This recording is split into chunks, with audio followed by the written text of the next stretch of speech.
하나님 말씀은 우리 마태복음 22장에서 보시겠습니다.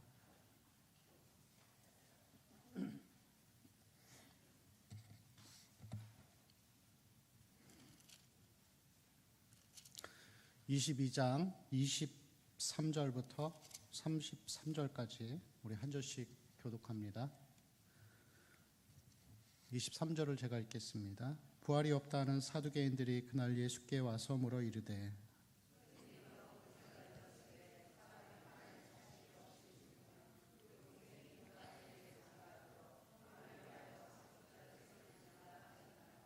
우리 중에 7형제가 있는데 마지가 장가들었다가 죽어 상속자가 없으므로 그 아내를 그 동생에게 물려주고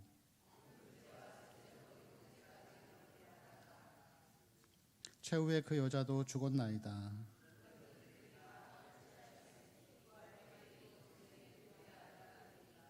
예수께서 대답하여 이르시되 너희가 성경도 하나님의 능력도 알지 못하는 고로 오해하였도다.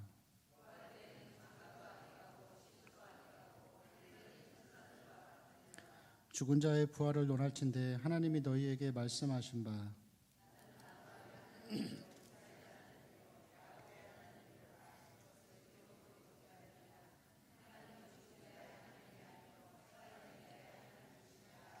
함께 읽겠습니다.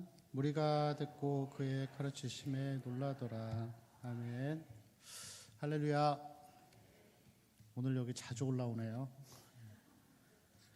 오늘 말씀은 사두개인이 예수님께 하는 질문의 내용입니다. 이 사두개인들은 그 당시에 숫자가 많지는 않았지만 제사장 계급이었고 그리고 부유한 자들이었습니다. 그리고 이 사람들의 두 가지의 특징이 있는데 하나는 모세 오경만을 믿습니다. 성경 중에서 구약 전체가 아니라 모세 오경만 믿고 그리고 부활을 인정하지 않는 거예요. 그래서 사람이 죽으면은 영혼과 육신이 다 소멸되어지고 모든 게 끝난다 그렇게 믿던 사람들이었죠. 그리고 이 사두개인들이 예수님께 와서 질문을 합니다. 이 질문의 내용은 뭐냐면은 그 당시에 수혼법이라고 해서 이 계대 결혼법인데 이 고대 시대에는 이 후세가 없어서 대가 끊기는 것이 이 삶에서 가장 큰 치욕이고 이 저주였다라고 그렇게 하더라고요.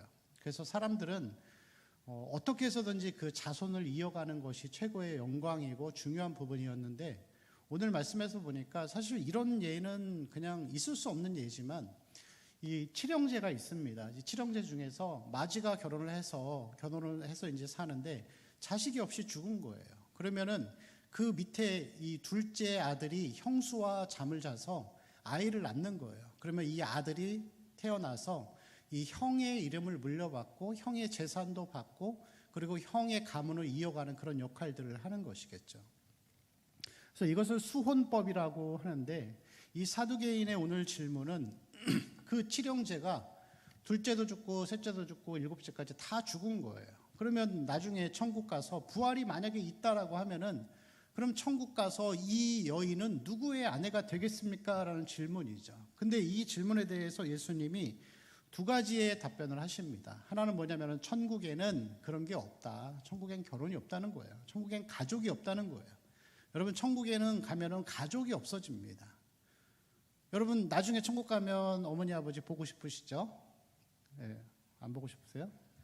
보고 싶으시잖아요. 근데 저도 그렇습니다. 보고 싶은데 천국에서는 가족이라는 개념이 그렇게 중요하지 않은 거예요.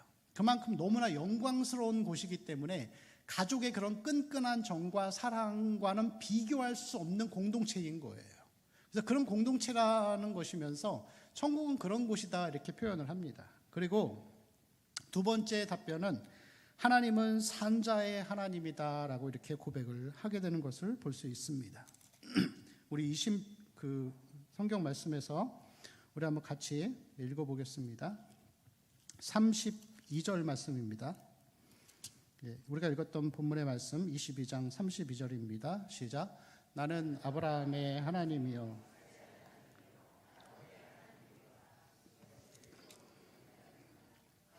죽은 자의 하나님이 아니요 살아있는 자의 하나님이라 하시니. 아멘. 여러분 여기서 이 말씀을 인용한 구절이 어디냐면은 이게 출애굽기 3장 6절의 내용을 인용한 거예요. 그러니까 뭐냐면은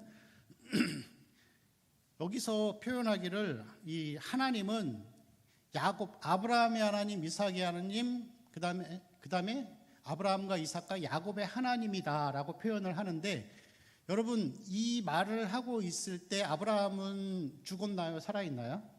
죽었죠. 과거의 인물이에요. 그러면은 이렇게 표현하는 게 맞아요. 나는 아브라함과 이삭과 야곱의 하나님이었다, 이렇게 말해야 맞는데, 아브라함과 이삭과 야곱의 하나님이다라고 하면서 현재형으로 표현을 하는 거예요. 현재형으로. 그래서 뭐냐면은 아브라함과 이삭과 야곱은 지금도 살아있다라는 것을 증명하는 거예요. 지금도 살아있다. 여러분, 그래서 예수님의 이 답변은 굉장히 탁월한 답변이에요. 그 당시에 사람들이 이 부활의 문제를 가지고서 바리새인과 사두개인이 수백 년을 싸웠어요. 근데 예수님이 성경만을 가지고서 해석을 해주시는데, 이 사두개인들이 인정하는 이 모세오경의 성경을 가지고서 그들이 인정하지 않는 부활을 증명하신 거예요.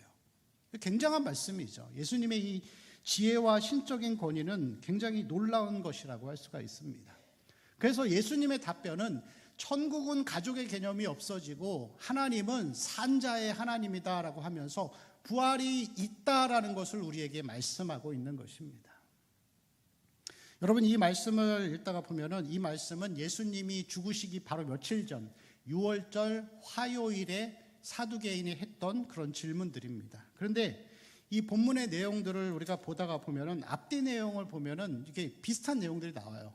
그래서 보시면은 우리가 읽었던 성경을 한번 보세요. 22장 우리가 22절부터 23절부터 읽었죠. 자, 그런데 그 앞부분에 보면은 15절부터 22절까지 또 질문이 있어요. 세금을 내는 문제. 근데 여러분 22장 15절을 보면은 이 질문을 누가 하죠? 예수님께 와서 질문을 하는 자들이 바리새인들이었던 거예요. 그리고 이 16절에 보면은 헤롯 당원들. 이 바리새인들과 헤롯 당원들은 서로 원수였는데 예수님 죽이려고 이 손을 잡은 거예요. 그래서 바리새인과 헤롯 당원이 질문을 하고 이 질문에 예수님이 답변을 하고 나니까 그 다음에 23절에 사두개인들이 또 와가지고 예수님께 질문을 하는 거예요. 자, 그리고 이 질문에 대해서 예수님 놀라운 답변을 하시니까 뒤로 넘어가서 22장 34절에 이 내용이 나오면서 35절에 누가 질문을 하죠? 그 중에 한 율법사가 질문하는 거예요. 그래서 바리새인과 헤롯 당원, 사두개인, 율법사. 그 율법사가 누구냐면은 서기관들을 얘기하는 거예요.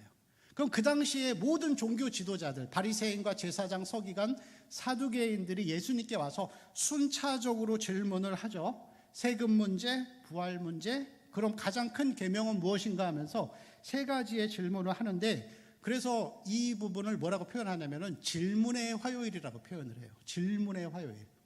그리고 예수님은 완벽한 답변을 하십니다. 그리고 이 사람들이 예수님께 이러한 종교지도라 질문을 했던 이유는 순수한 목적으로 성경을 알려고 했던 것이 아니라 예수님을 죽이려고 공경에 빠뜨리기 위해서 이 질문을 한 거예요.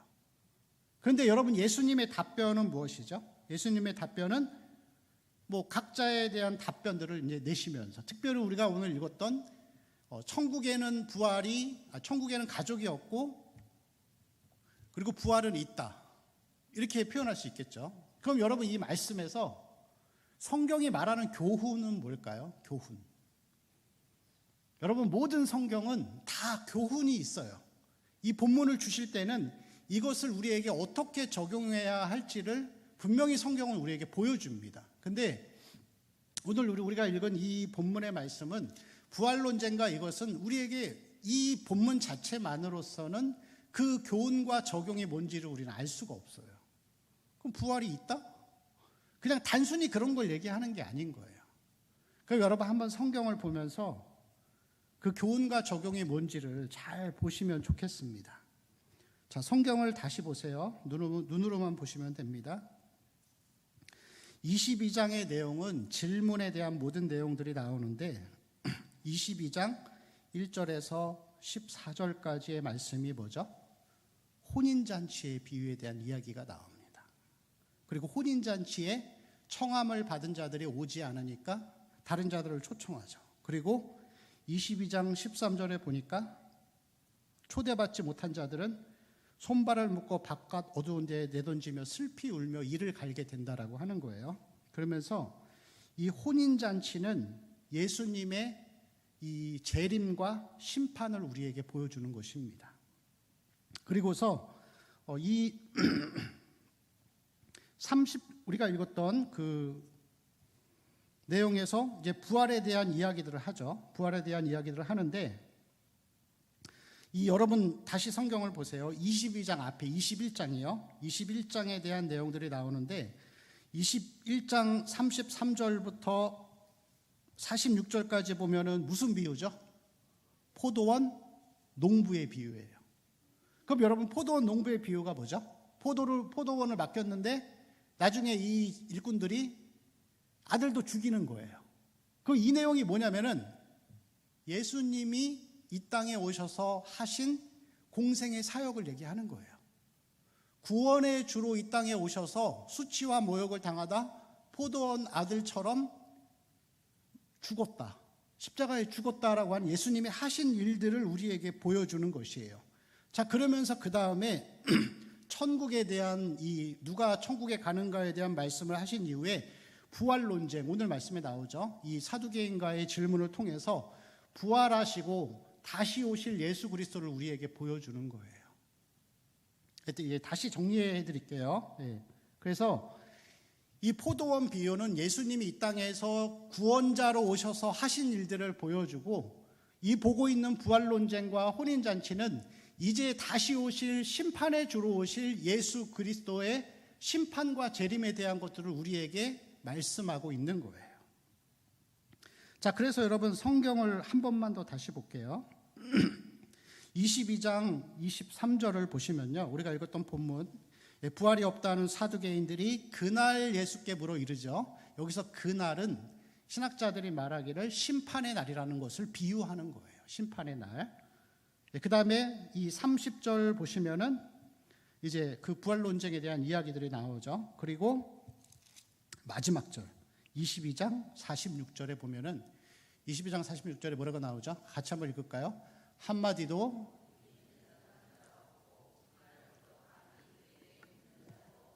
아멘. 더 이상 예수님께 질문을 못하는 거예요. 예수님은 마지막 날에 심판해 주러 오시기 때문에 그때는 기회가 없다라는 걸 보여주는 거예요. 그럼 여러분 오늘 이 본문의 말씀과 22장 전체의 말씀이 우리에게 주는 교훈은 뭐냐면은 부활이 있다 없다 그런 것을 얘기하는 게 아니라 예수님이 포도원 농부의 아들처럼 죽고 십자가에 죽어서 부활하시고 심판해 주러 오셨는데 이 혼인잔치에 누가 참여할 수 있는가를 말씀하고 있는 거예요.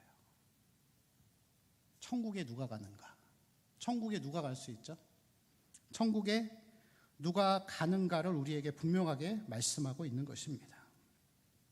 자, 우리가 읽었던 이 부활 논쟁 다음 내용을 보면은 이제 22장 34절부터 율법사가 나와서 질문을 이렇게 하죠. 그러면서 선생님이여 율법 중에 가장 큰 계명이 뭡니까? 라고 물었을 때 예수님이 답변을 잘 하셨어요. 답변을 잘 하셨는데 여기서 보면은요, 이 말씀이 마태복음에 나오는 이 22장의 내용들이 마가복음에서도 나오고 누가복음에서도 나옵니다. 그런데 여기서 율법사라고 표현하는 이 사람이 마가복음에서는 서기관으로 표현을 하는데 이 사람이 답변을 해요. 예수님이 여기서는 우리가 읽은 이 마태복음에서는 예수님의 답변만 나오지만 마가복음에서는 예수님의 답변에 대해서 이 사람이 서기관이 대답을 했을 때 예수님이 뭐라 그러시냐면은 너가 하나님 나라에서 멀지 않다라고 얘기를 해요. 너가 하나님 나라에서 멀지 않아요. 그럼 여러분 하나님의 나라에서 멀지 않다라는 거는 하나님 나라에 들어간 거예요? 못 들어간 거예요? 못 들어간 거예요. 못 들어간 거예요. 가까울 뿐이에요. 그 당시에 당대의 율법학자였던 서기관들이 천국을 못 간다는 걸 얘기하는 거예요. 그거 왜 못 가죠? 이 사람이 하나님을 믿고 예수님을 믿은 게 아니라 예수님을 뭐라고 이야기하죠? 선생님이요. 선생으로 얘기를 하는 거예요. 그리고 이 마태복음에는 나오지 않지만 마가복음에서 보면은 예수님께서 주 너의 하나님을 사랑하고 내 이웃을 내 몸과 같이 사랑하라고 했어요. 너의 하나님을 사랑하고 너의 이웃을 사랑하라고 했는데, 마가복음은 율법사가 대답을 할 때 하나님을 사랑하고 이웃을 사랑하는 것이 맞습니다라고 표현을 해요.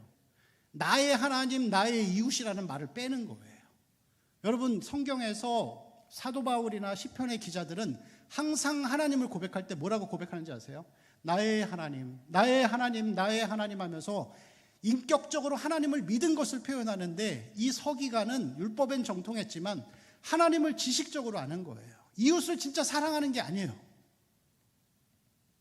그리고 예수님을 믿은 게 아니라 선생으로 존경한 거예요. 그리고 이런 서기관의 모습은 결국에는 하나님 나라에 가깝죠. 가까운데 못 들어가는 거예요. 여러분, 하나님 나라에 가까운 자들이 많습니다. 오늘 질문을 누가 했다고요? 첫 번째 비유는 바리새인과 헤롯 당원, 그리고 사두개인, 그리고 서기관들. 그러면 이 사람들이 다 천국에 갔을까요? 바리새인, 서기관, 율법학자들이, 사두개인들이 못 갔어요. 하나님 나라에 가까운데 못 간 거예요.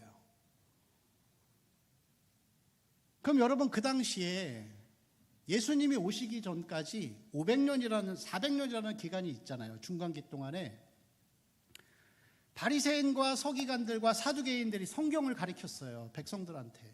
그럼 백성들은 천국 갔을까요? 지옥 갔을까요? 다 지옥 갔죠.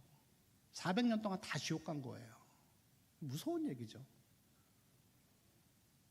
종교 지도자라고 하고 자기들이 하나님을 믿는다고 고백하는 사람들이 다 지옥 간 거예요.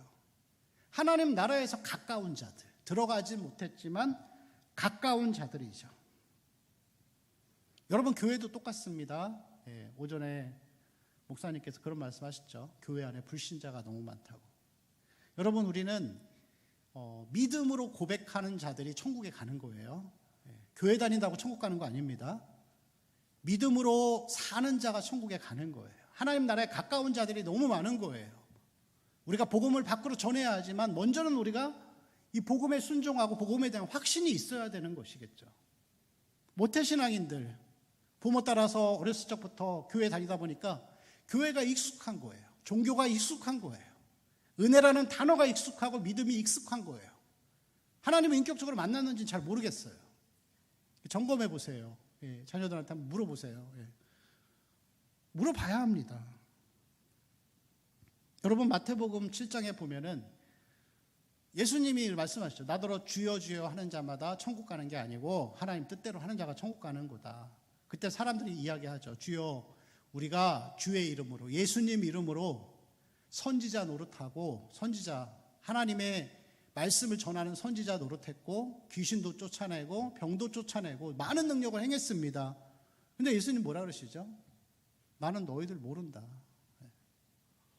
지금 말하면 뭐죠? 목사도 지옥 갈 수 있어요. 교회 평생 다녀도 여러분 지옥 갈 수 있고, 그냥 여러분 교회만 다닌 거예요. 교회만 열심히 다니고 그냥 그렇게 믿은 사람들은 나중에 하나님 나라에 못 가겠죠. 교회 다녀서 천국 가는 게 아니라 믿음으로 사는 자가 천국을 가는 겁니다.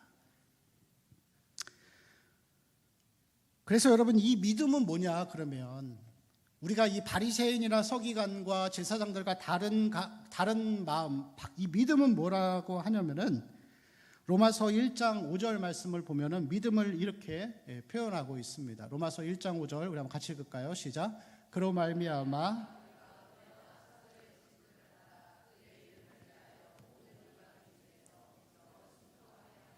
자, 믿음 안에 뭐가 있죠? 믿음 안에 순종이 포함되어 있습니다. 예수님의 이름을 들었을 때 나 예수님 믿어 하면서 사는 것이 믿음이 아니라, 믿음에는 순종이라는 행동과 마음까지 포함되어 있는 거예요. 그 다음에 로마서 2장 13절도 그렇습니다. 같이 읽을까요? 하나님 앞에서는 율법을 듣는 자가 의인이 아니요 오직 율법을 행하는 자라야 의롭다 하심을 얻으리니. 자, 율법을 행해서 천국 가는 게 아니라 믿음으로 사는 자는, 믿음으로 구원받은 자는 행함이라는 열매가 있다라는 것을 우리에게 이야기하는 것입니다.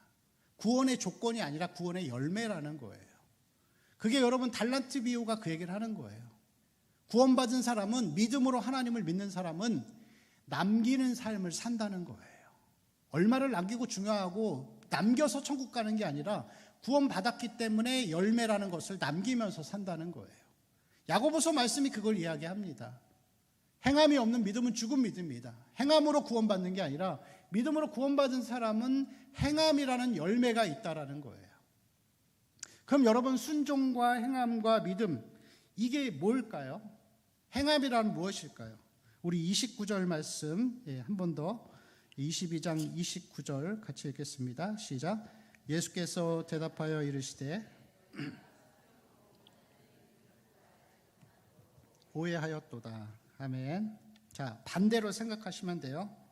믿음과 순종의 삶을 아는 사람은 첫 번째로 성경을 아는 자들이에요.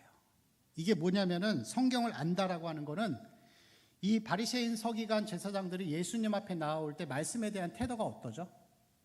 굉장히 교만하고 건방지고 판단하고. 근데 여러분, 우리는 말씀을 들을 때 겸손함으로 나아갑니다. 그게 구원받은 자의 모습이에요. 그리고 말씀을 안다라고 하는 거는 말씀을 깨닫는 지혜가 있는 사람을 얘기하는 거예요. 말씀을 들을 때 깨달아지는 사람들이 구원받은 사람이라는 거예요. 예수님께서 비유로 말씀하실 때 저희가 보기는 보아도 보지 못하고 듣기는 들어도 깨닫지 못한다라고 하잖아요. 여러분, 오병이어의 기적을 예수님 말씀하실 때 오병이어의 기적의 목적이 뭐죠? 예수님 잘 믿으면 예수님이 물도 주시고 빵도 주시고 먹을 거 주시고 내 삶을 채워주시는 그런 분이다? 그게 못 깨달은 거예요. 그게 못 깨달은 거라니까요. 오병이어의 기적을 통해서 예수님 안에 살면 그 예수님 안에서 주시는 이 떡과 이 물고기는 예수님을 믿는 그 말씀을 얘기하는 거예요. 하루하루 하나님 말씀을 의지해서 사는 삶을 살라고 얘기를 하시는 거죠. 광야 백성들이 만나를 먹을 때도 만나를 먹으면서 이게 뭐 맛있네, 맛이 없네, 볶아 먹을까, 튀겨 먹을까, 이거 주시는 하나님은 우리를 도와주시는 분이다 라고 하면서 그냥 돕는 자로 생각하면 그게 못 깨닫고 사는 거라니까요. 그러나 그 만나를 보면서 하나님은 하루하루 나에게 만나인 말씀, 생명의 말씀을 의지하면서 하루하루 살아가기를 바라신다라고 하면 그게 깨달은 삶이라는 거예요. 깨달아야 구원받는다라는 것이 아니라 구원받고 믿음으로 사는 사람은 말씀을 깨닫는 은혜가 있다라는 거예요. 두 번째, 이 믿음의 순종의 삶은 뭐냐면은 하나님의 능력을 아는 삶이라고 할 수 있습니다. 하나님의 능력을 경험하는 삶. 자, 하나님이, 예수님 여기서 말씀하시죠. 나는 아브라함의, 이삭의, 야곱의 하나님이다. 현재 진행형이에요. 그래서 여러분, 믿음으로 살고 구원받은 사람은 현재의 삶에서 하나님과 계속 현재적으로, 인격적으로 교제하는 것이 특징입니다. 그게 진짜 여러분 믿음으로 사는 사람의 모습이라고 할 수 있겠죠. 마태복음 7장에서 예수님께서 나는 너희를 도무지 알지 못하나니 불법을 행하는 자들아 떠나가라 라고 하죠. 불법을 행하지 않는 삶, 다시 말하면 반대로 거룩한 삶을 사는 자들이 구원받은 자의 특징입니다. 그리고 요한계시록에서는 이 예복, 오늘 우리가 읽었던 말씀 전에 나오는 22장 15절, 혼인잔치에 들어오는 자들은 예복을 입어야 되잖아요. 근데 이 예복이 이 계시록 말씀에 보면은 성도의 옳은 행실로 그렇게 표현하고 있습니다. 여러분, 믿음으로 구원받습니다. 하나님 선물이죠. 그렇지만 여러분, 믿음으로 구원받으면은 우리의 삶이 매일의 삶에서 하나님과 함께 걸어가는 삶이 되어야 합니다. 하나님이 여러분 개인적으로, 사적으로 말씀하고 계신가요? 그게 우리의 구원의 하나의 증거가 될 수 있습니다. 여러분, 거룩하게 살고 싶은 마음이 있으십니까?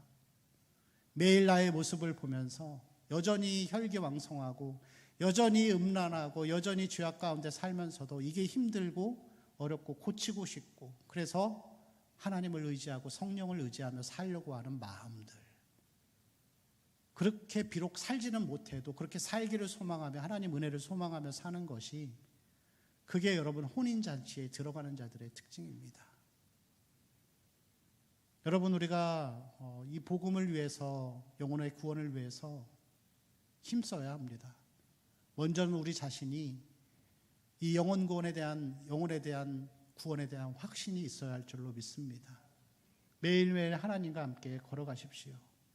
하나님이 우리에게 인격적으로 나와 함께 하고 계신지, 내 삶에서 하나님의 은혜가 계속해서 임하고 있는지, 그리고 여러분, 우리 가족들, 믿지 않는 부모, 형제, 자녀들, 그들에게도 하나님의 이 광명의 빛이 비춰지도록 하나님 저들에게도 긍휼과 자비를 베풀어 주시옵소서. 그렇게 기도하며 나아가야 할 줄로 믿습니다. 평생 교회 다녔는데 그 믿음이 진짜 믿음이 아니라면 그것보다 더 불행한 자들이 어디 있겠습니까? 우리가 이 영혼을 구원하고 우리가 하나님 앞에 이 구원의 확신을 가지고 살아갈 수 있도록 말씀이 깨달아지고 매일의 삶에서 하나님이 우리 성도들의 삶과 함께하는 성령의 충만과 은혜의 풍성함이 있기를 축원합니다. 우리 같이 한번 기도하겠습니다. 함께 기도하실 때 하나님,